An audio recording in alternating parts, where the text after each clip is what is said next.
Wait, let me get. Thanks. Hello, everyone. Welcome to another edition of In the Spotlight. I am so excited because I've been a fan of this woman for over 40 years. Hard to believe I've been watching TV now, but I first saw her on Little House on the Prairie. But what really captured my imagination was her years on St. Elsewhere as the, you know, passionate and lovable Ellen Craig, which she did a tremendous job winning multiple Emmys. She also later on would be in movies like Twins. She was in Boy Meets World. She's a credit to the business and a Hall of Fame actress, the one and only Bonnie Bartlett. And Bonnie, thank you for coming on today. It's a real honor. Wow, that was a very nice introduction. Lovely, lovely, lovely. So, Bonnie, one of the things I want to talk about first, this is a tremendous book right here. Middle of the rainbow. And one thing that I learned from this book more than anything else, and I think any guy that reads this book should really, read it a couple of times to really understand that guys think it's okay to just say whatever they want to women. And what they don't realize is how much they're offending them. And you really point that out in the memoirs, which I really thought was tremendous because I don't think enough guys realize that the jokes they say sometimes are very hurtful. I agree, very much so. Yeah. And it's just good if women sort of get their boys to know that. Yeah. Mother, Go ahead. I'm sorry. mothers and fathers, if they're aware of that, then they can help raise their boys and girls and understand it. We're making progress, but not in the basic attitude. We're making progress in terms of in the marketplace, in the workplace, and so forth.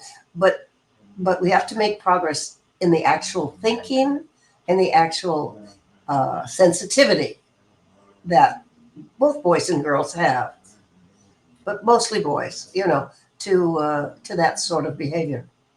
Yeah, and one particular thing that caught my eye too was you think about different actors, and I think about somebody like James Arnaz, who I always thought was the classiest person in the world, and he made a couple jokes to you over the years that weren't too appropriate at all, and you really did not like them. So I mean, it just goes to show that what I think back then, this is just my opinion, is that guys just thought that they could talk to women any way they wanted and treat women any way they wanted when they should realize that women are on the same level as them. That's right. Yeah.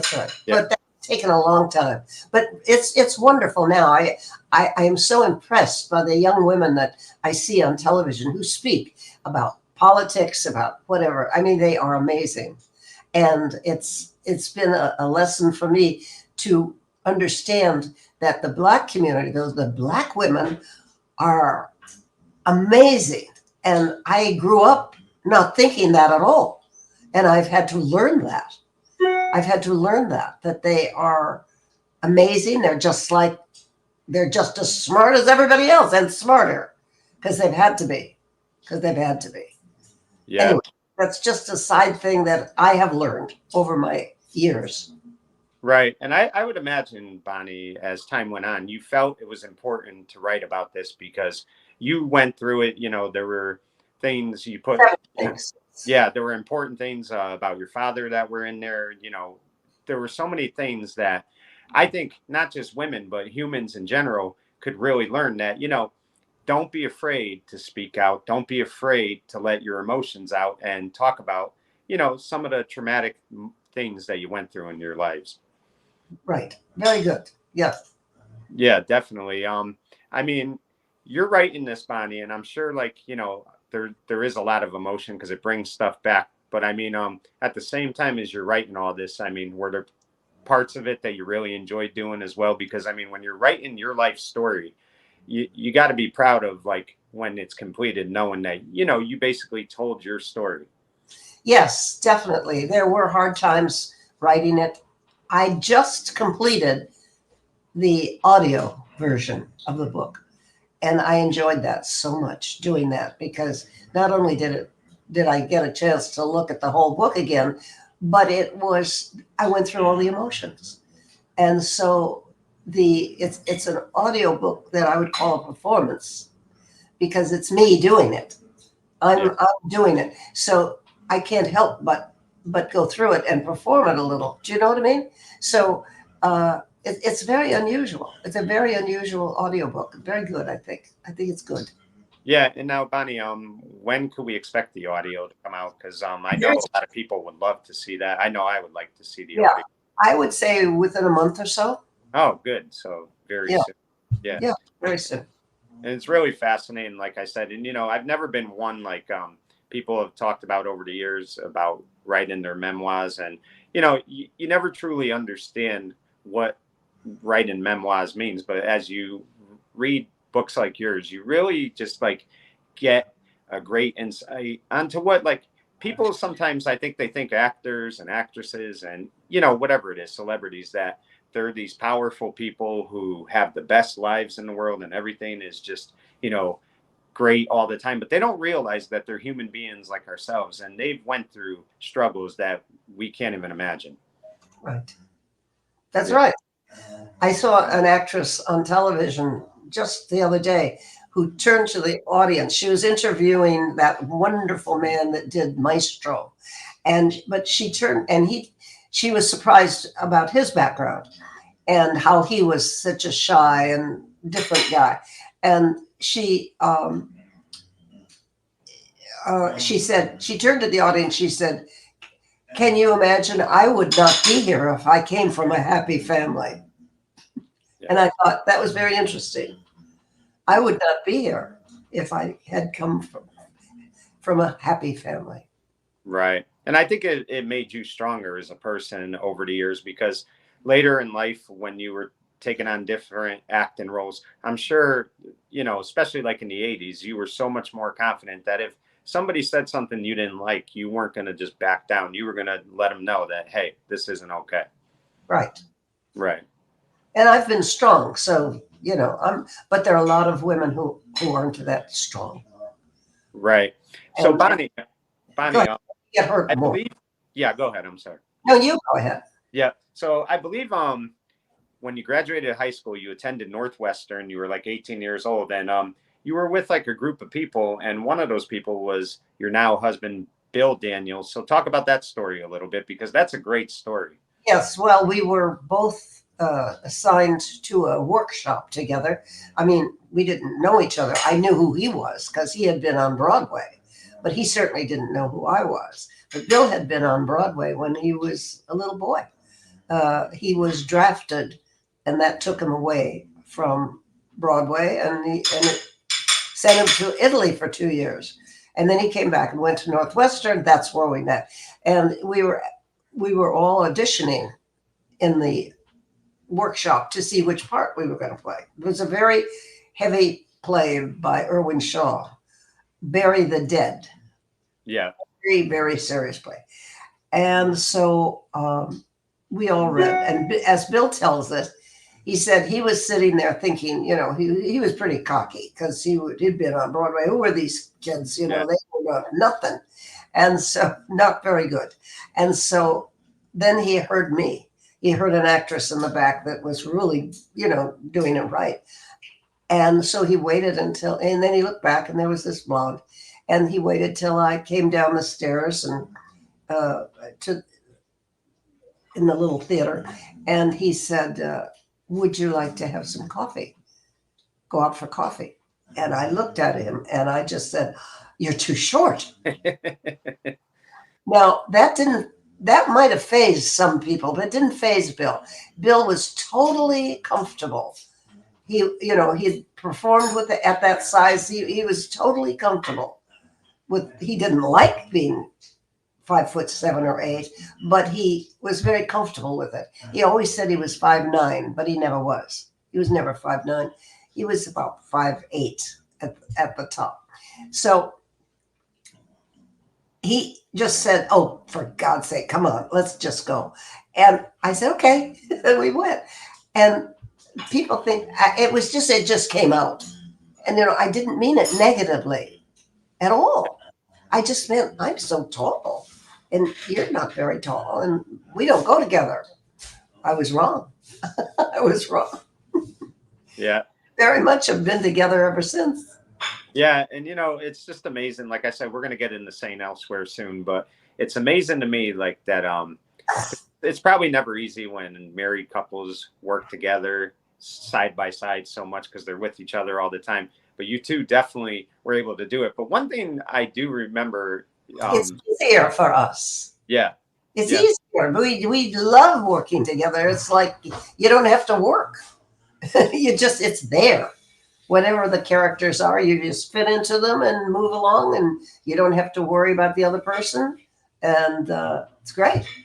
right. And you know, the thing I love about the two of you, Bonnie, more than anything else, is you mentioned how you and Bill, it wasn't an easy marriage right away. It took time, it took work. There were some times where you both hurt each other. You had said that. But the fact of the matter is you two never gave up on it. You worked at it, and here you are 70 something years later of marriage. That's really, you know, a testament to both of you that you two proved that, guess what? Marriage is, if you're going to get married, you have to be committed and you make it work. And you two proved that you can make it work. But we weren't committed. That's the thing. You see, we never set rules.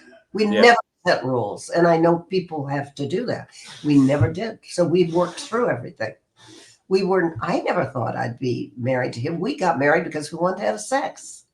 Right. That was the reason. And at that time, that was the only thing we could figure out. And we didn't have any money. And so we just worked through everything without planning. There was no plan to our marriage at all. Yeah.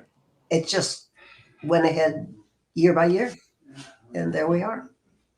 Yeah. It was, and most of the reason is because we really both like each other and we both respect each other.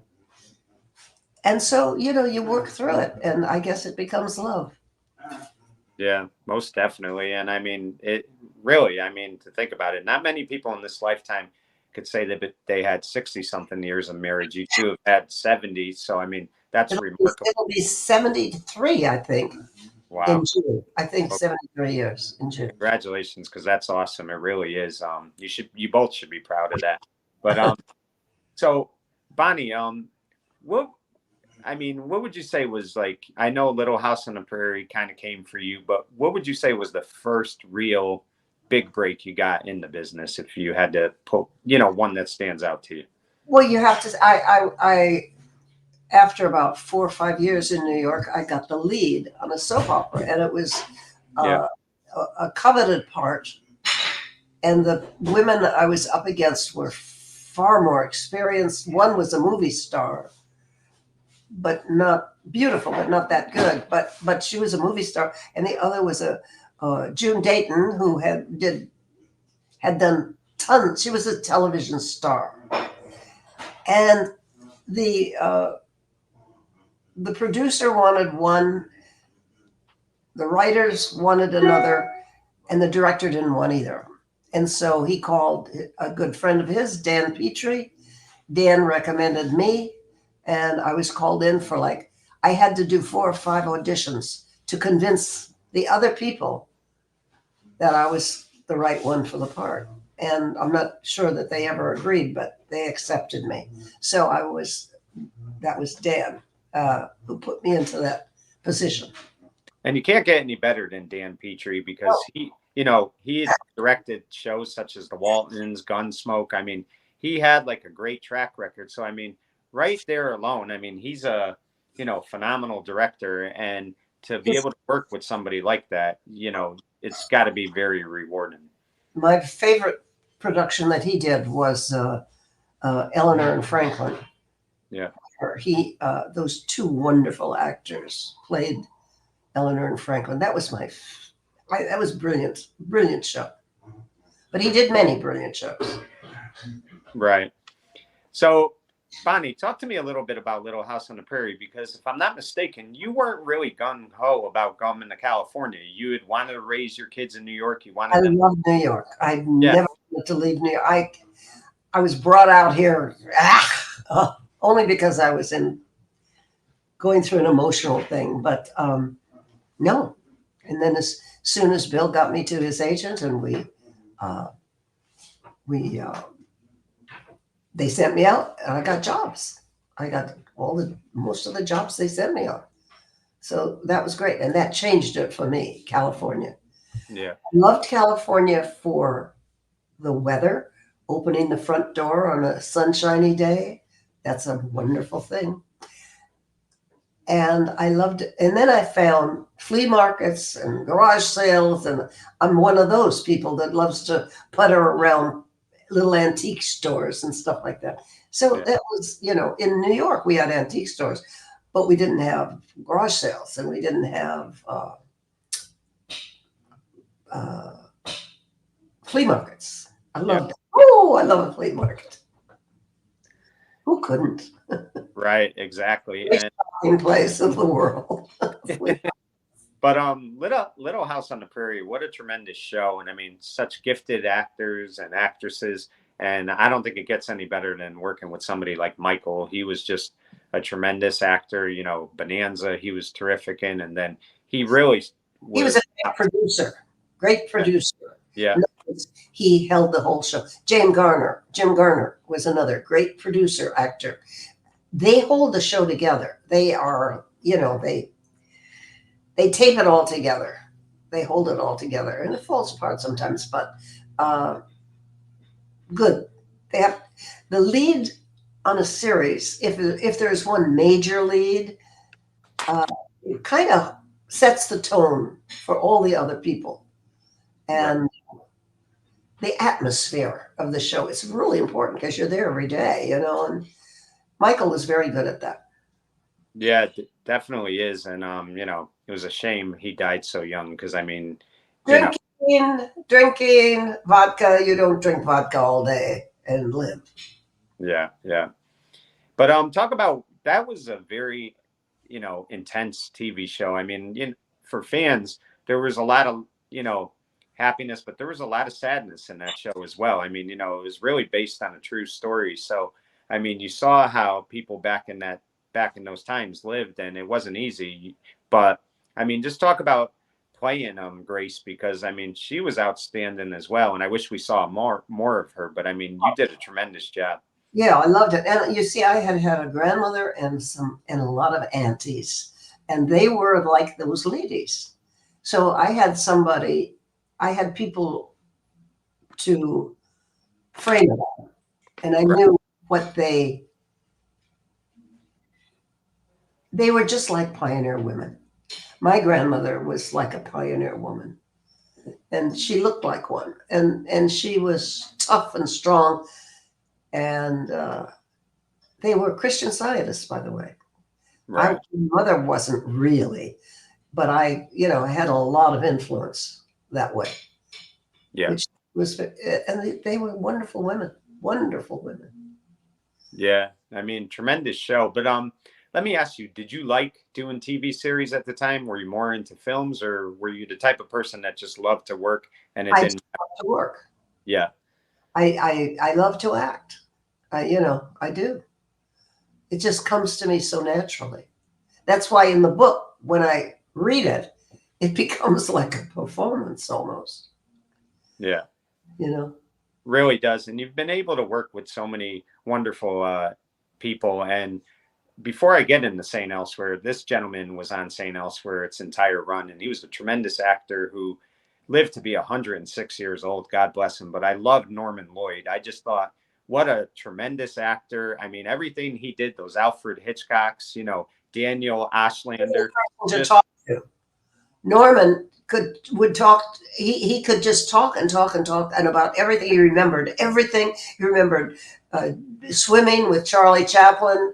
He remembered Hitchcock.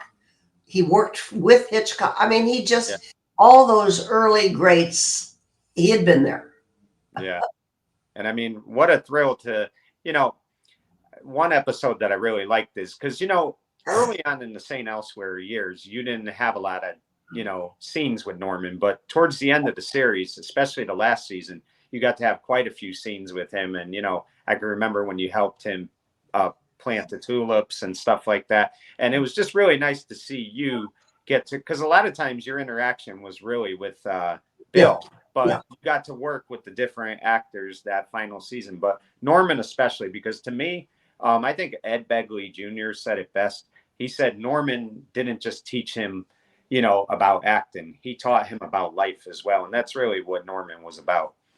It's true. Life in the theater, his life in the theater was so long lived. And so he had, what do you mean? He had jumped through many, many different types of work, you know, and they are all different types of work. The theater, or if it's, he was with Eva Le Gallienne, I believe. Yeah.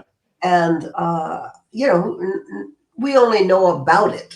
Like we only know about the group theater. And I'm 94. So the younger people really know nothing of that. Yeah. Yeah. I don't know if they, I don't know if the young people pay attention to history. I really don't. Yeah, it's a shame, but I mean, more should, because I mean, Yeah, I agree. Yeah, They don't know.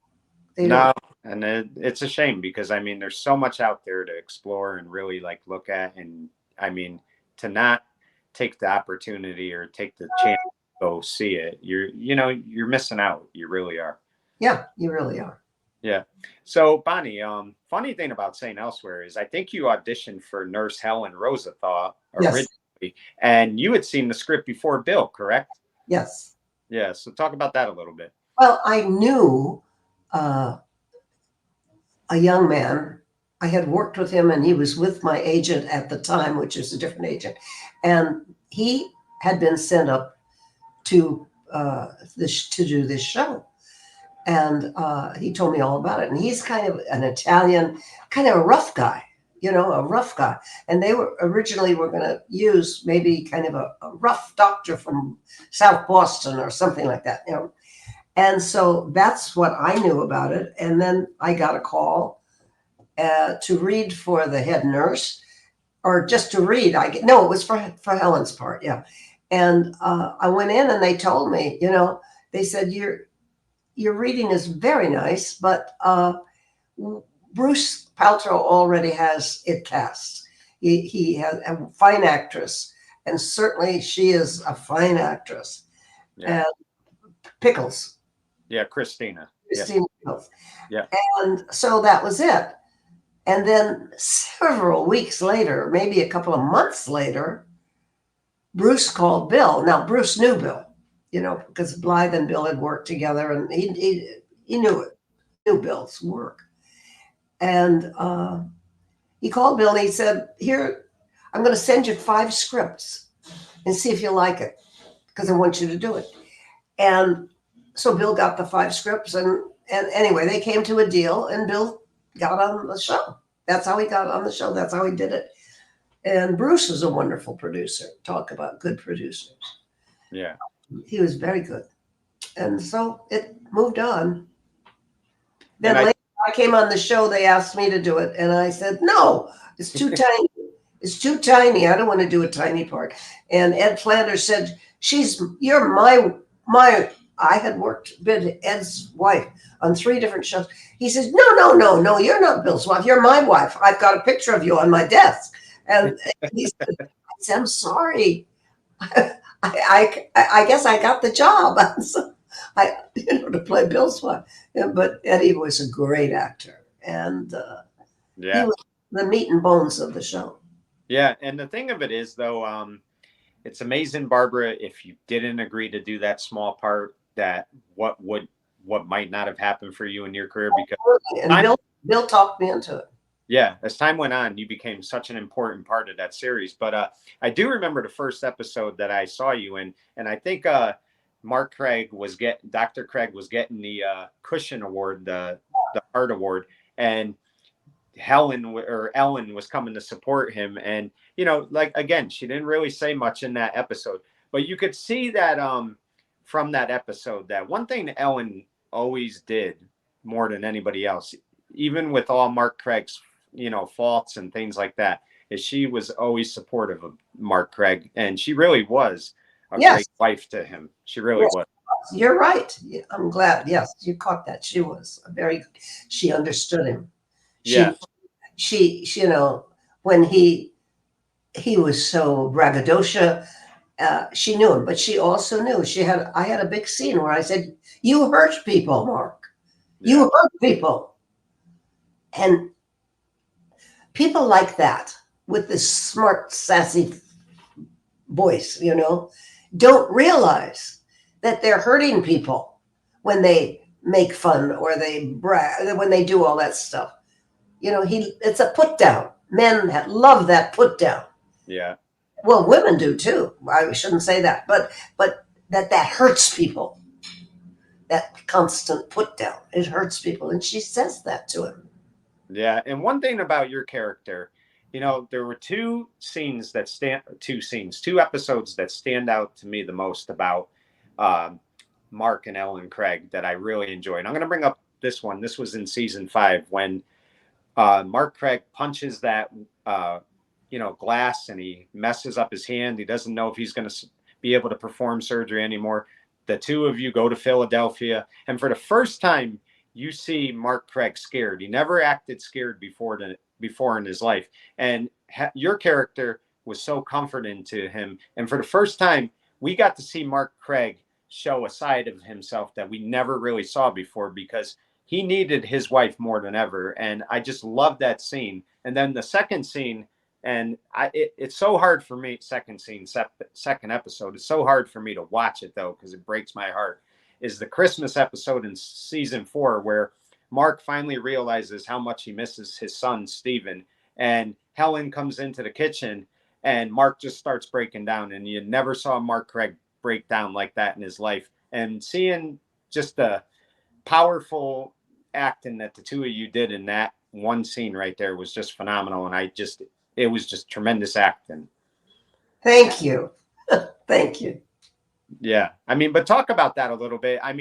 How hard was it? I'm sure it's not hard because you're acting. Not hard at all. Yeah. But when you're playing like, and especially that season 4, where they deal with the loss of their son, Stephen, that whole season, your character had such an emotional roller coaster, And Bill was very helpful because he would do things like, when we were brought into the to see Stevens, and I know that Christina was there and Denzel was there. Yeah. Just standing there, and they were just great. See, that's really good acting, because they, without saying anything, or they just were in it and were so supportive. And then I came in to the room and my line was, "That's not my son." Bill said to me, "It's not him. You don't believe it. You don't think it's him." Yeah. And I said, "That's not my son," and that is what started the emotion. Yeah. And then I think you hug Christina and you say, "He's my only child." Yeah. Yeah, but her thing was, no, that's not him, because she was in a different state and she couldn't believe it. She really couldn't believe it at first, and that's what Bill said to me. Yeah, and the chemistry you two had, and one of the most special nights in TV history was when you and him both won the Emmys. But there's a great story. I love when you and Bill tell it. You're gonna have to tell it because Bill's not here. But one of the best moments was on the way to the Emmys, because I know there was a little breakdown.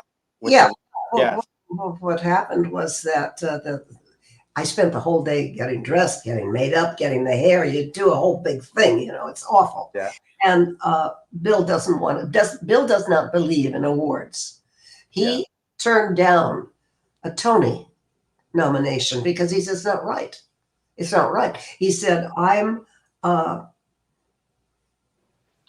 in that category. I will win.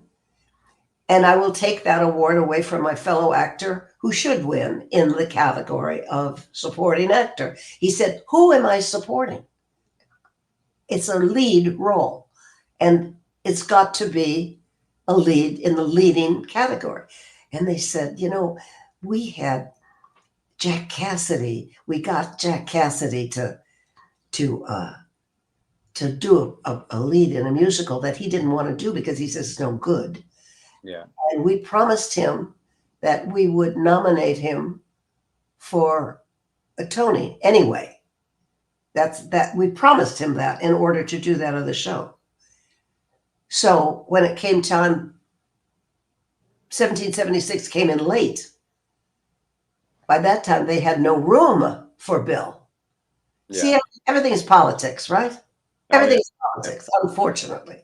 And so they had no room for him, so they put him in the supporting category. He said, no, that's not right.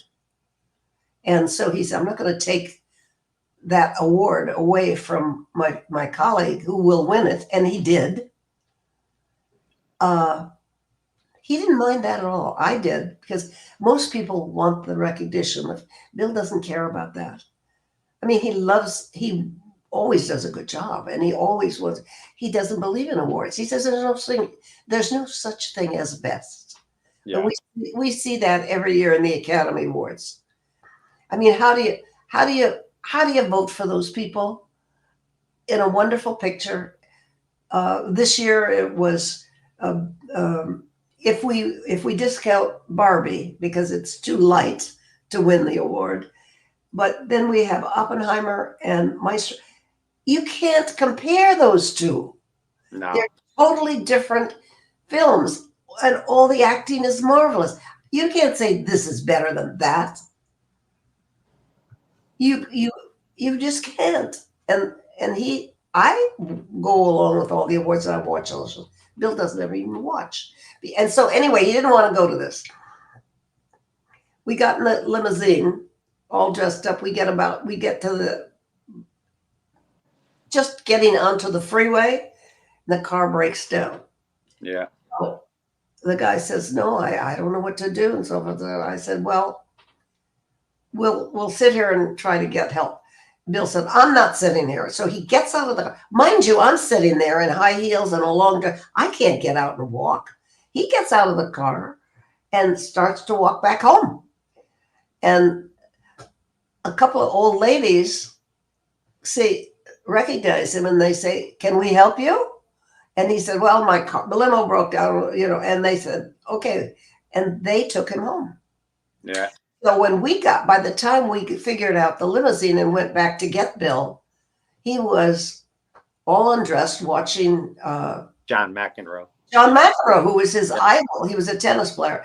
And I mean, Bill played a lot of tennis, and he just loved McEnroe, probably because he was such an interesting guy. He just loved McEnroe. Okay. So I come back in, and there he is sitting. I said, Bill, get dressed. We're going. I'm not going any back. Are you kidding? He said, I'm not going to put that monkey suit on again. He said, put it on, and we're going. And I made him go back, and we get there. We're very late, and we go scooching down the aisle, just as we hear William Daniels. Well, so he scooches back. He goes up on stage, and he makes a very funny speech, which everybody thought he made up. Yeah. And it was true. He told the whole story, and everybody's laughing. Look at what a funny story, But yeah. Yeah, go ahead. Yeah. It's just typical of Bill Daniels. Right. And tell me though, but easy. Yeah. So I cannot tell you how many premieres and things like that I have walked out of, because he walked out of, and I had running behind him. But you know what? I think that says a lot about him as a person, though, because he didn't need recognition. He didn't need to be praised. He enjoyed working. So, yeah, so I don't, where some people might say he's being stubborn doing that, you kind of have to applaud him at the same time as well, because he never wanted any of the attention on himself. When he said to you, the other actor should win it on that show, not me. I mean, that just really says a lot about who he is. It's a lot about his character. Well, he said the other actor should win the best supporting role. Yeah, yeah. He said, if I get into that category, they will vote for me. I've got the best part in the world. So they're going to vote for me. And it's not right. I am not supporting anybody.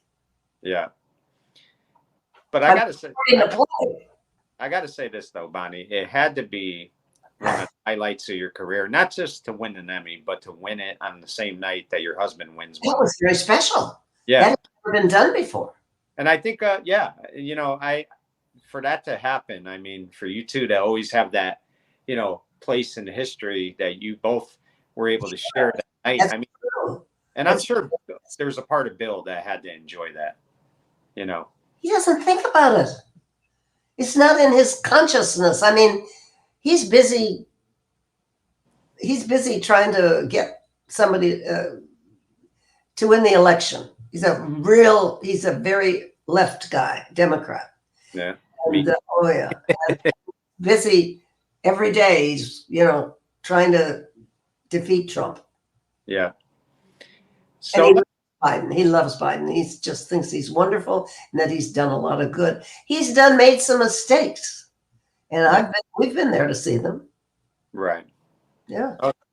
So let me ask you, Bonnie. Season 6 comes, and they, for the first time ever, they break up to Craig's marriage. Ellen starts seeing Dr. John Gideon, and for that season, in a lot of ways, though, was what we really saw about Mark Craig too, because he always had Ellen. Whenever everything was wrong in his life, he had Ellen. And then for the first time, you see the struggle he's going through because he has nobody now. Because when you're nasty to the other doctors so much, they're not going to be supportive of you.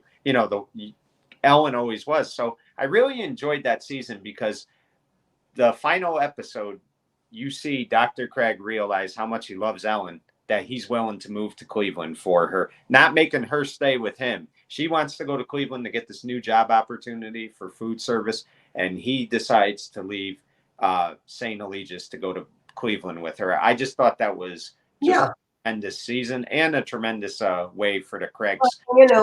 The writers, Tom Fontana, all of them, all of the people, the writers, somehow knew and somehow wrote and figured out what they thought would be right. And the very fact that you point that out proves them right. I mean, they wrote it well. Yeah. I didn't like the last show. And that's the one you're talking about. But for us, it was fine. But I didn't like the way they finished it. No. Well, I didn't like the ending because to invest so much into that show, it's almost like yeah, it was almost like there really was no Mark Craig or Ellen Craig or Victor Ehrlich or Wayne Fisk. We our characters, don't we? Yeah. I mean, we like those of us who are real fans and real really good watchers are in our mind when the show ends or the book ends or the movie ends, we go on with it in our minds with where they are and who they are. We can't just throw them away. No. And that's always the one thing I think, who knows? I can't speak for the writers, but I would think that's one regret they have is how they ended that, because it did not go over. They did it on purpose. Yeah. So that they wouldn't have to go back into a hospital again and write more. But the funny comeback thing. But the funny thing about it is, if we're being truthful here, the characters of like Roxanne and Victor Ehrlich, they showed up on other TV shows playing those characters. So you can't try to tell your audience St. Elsewhere or St. Eligius, whatever, didn't exist, because these characters are still living. They're still doctors. So that's true. I never thought of that, but you're right. You're right. Yeah. So Bonnie, this is kind of funny too. I loved the movie Twins, but I know that you did not want to do Twins. You told your agent, "Get me out of this. This is not for me." And thankfully you changed your mind, but just talk about that a little bit. Well, that's because I went to the first reading when I was cast. Well, I didn't think I would get the part, but I went to a reading. There were a lot of older kind of film movie stars.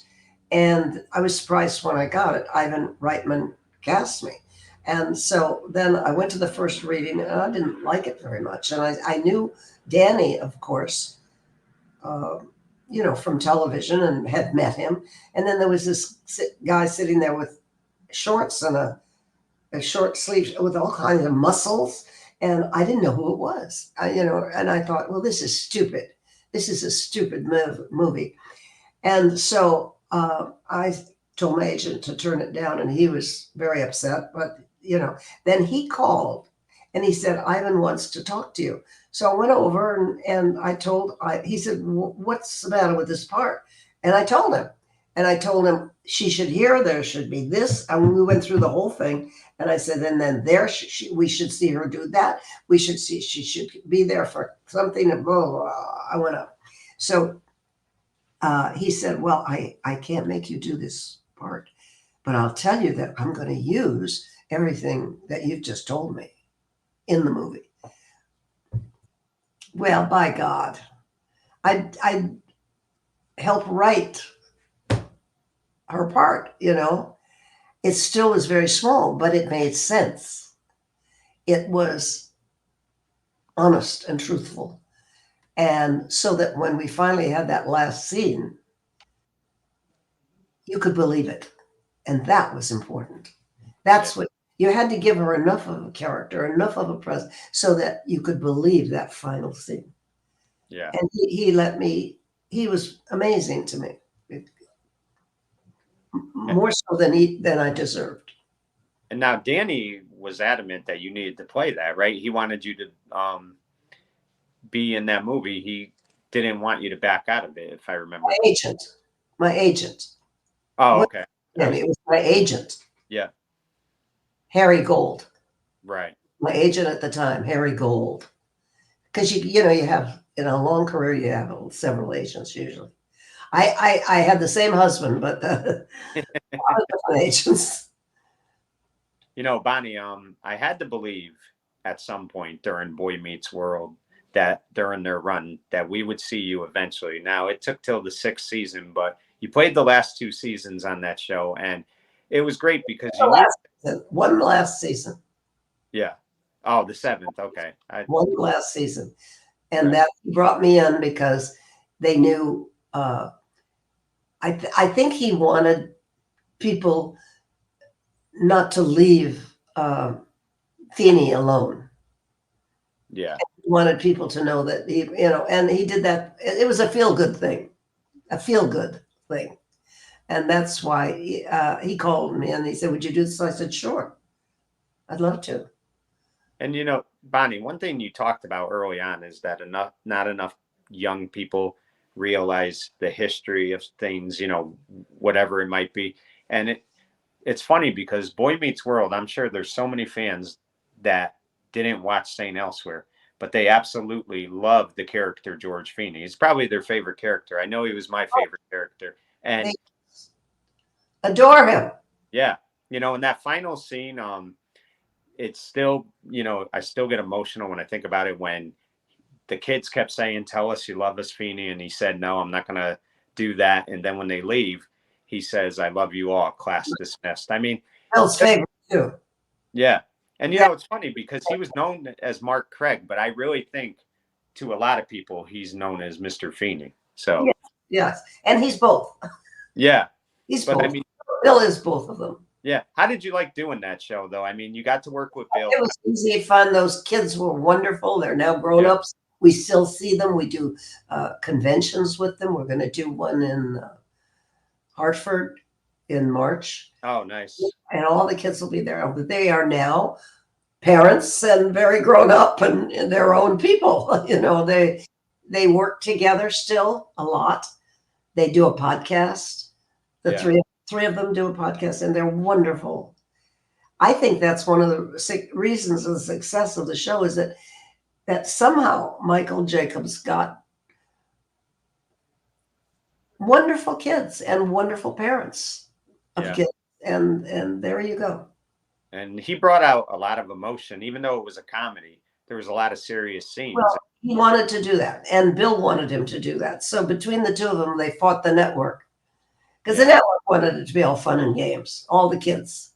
And I don't think it would have worked that way, It would have eventually it would have got stale. I really think, Very stale. yeah, I really think the way they did it was great. But Bonnie, let me ask you, I mean, one of the things I'm sure that had to be a joy for you is was when you played Queen Margaret, and your son filmed that, correct? Yes. Yes. So talk about that a little bit, because I mean, I didn't think I could do it. I Yeah. have very poor vision because I have whatever that is, macular degeneration. Yeah, on the right eye. So when I said I would do it, first of all, Bill said he would do it. It was very little that he had to do, and he and Michael taped, and it worked fine. Christopher loved it, and then he said, "Now, would you do Queen Margaret for me?" And so I thought it would be like this. I said, "Oh, sure." So then I get it, and then there's tons and tons of material. And Yeah. she is angry all the time. Oh my God, she's angry. She should be. But he expresses it. Shakespeare expresses it over and over and over. Her hatred of Richard and her anger. So I said, Mike, I don't know how I'm not going to do this because it has to be perfect. You got to do Shakespeare. You got to say the right words always. So we started to do it, and I thought, I'll never be able to do this. I'll just never be able to do this because I had to memorize little sections. See, I can't read it. So I have to memorize. In other words, there was a problem. You can't just use a teleprompter because then it isn't right. So I would have to read it. I would have to memorize it. So we solved it by memorizing sections at a time. And I was able to do it, but it took a lot of times and a lot of takes. And sometimes Michael would say, well, that's enough for today. I said, no, we got to finish this. We got to do it today. I'm sorry. I know it. He would be so upset that I couldn't get it right. Do you know what I mean? At first, he didn't want me to go through it. It wasn't him, but it was hard for him. But we got it. We got it. And he thinks it's quite good. Mike says it's good. He showed it to his girlfriend and they thought it was quite good. So I'm okay with that. So I haven't seen it yet. Yeah. But you know what? I think though, whenever parents always want their kids to have more and they want the best for their kids. So to be able to do a film that your son is filming has to be one of the top highlights of your career. It has to be. Yes. Well, the thing is, too, he is so good with Michael's a wonderful writer. He's just very talented. He's a teacher, a writer, a singer, all kinds of things. And he knows the shows so well that for the cameos, people ask questions and he is able to write all these answers. And then he puts them on a big blackboard because Bill doesn't remember. And Bill can't learn lines anymore. That's what I said. I was terrified that I wouldn't be able to learn those sections, and I had to do it many, many, many times. So anyway, we did it. It's great, and I haven't seen it yet, but I guess that's good. And Christopher will get it out soon. For some reason, post-production of some kind, but it'll be interesting to see it. I look forward to seeing that. Bonnie, before we go, what would you say you're most proud about in your career if you had to pick one thing? In my career? Yeah, or life, either one. Yeah, the thing I'm most proud about is my sons, my two sons. Right. They're wonderful guys. And they're adopted, as you know. They're just wonderful, both of them. Yeah. And that I think if I had missed that opportunity, I'd be a different person today. Right. But they became my life. Yeah. And like I said, being able to do that with Michael, I mean, is just very rewarding. And Bonnie, I want to thank you for giving me a few minutes today. It was a real honor for me. Like I said, I've been a fan forever. After this, please tell Bill I said hello. Tell him I appreciate everything he did for me as a fan. I loved watching him, and just let him know that I'm a lifelong fan and I really admire him and thank him for all the memories he gave me. But for you, to me, you are one of the most underrated actresses in the business. I mean, everything I've ever seen you in, you just give 5-star performances. And to watch you, like I said, St. Elsewhere will always have a place in my heart. And seeing you win that Emmy was great. And I just really, really appreciate you coming on today because it was a real honor for me. Well, thank you so much. You make me feel very happy. Thank you. I appreciate it, and best of luck going forward. Thank you. Well, there you have it, folks. You know, like I said, I got to see this woman probably for the first time in 1982, 83. I was a young kid, but it was an excuse for me to stay up and not have to go to bed early. And boy, I'll tell you, once I saw this show, it became one of my favorite shows of all time. But watching Bonnie perform week in and week out, you didn't just see, you know, a character. You saw a tremendous actress who gave it her all more and more every time she was out there. The stuff she did in that show was legendary, and she's done that throughout her career, no matter what she's in. She always gives the fans her very best, and she is one of the real good people in the business. For In the Spotlight, I'm Mike Kenichi saying goodbye, everyone.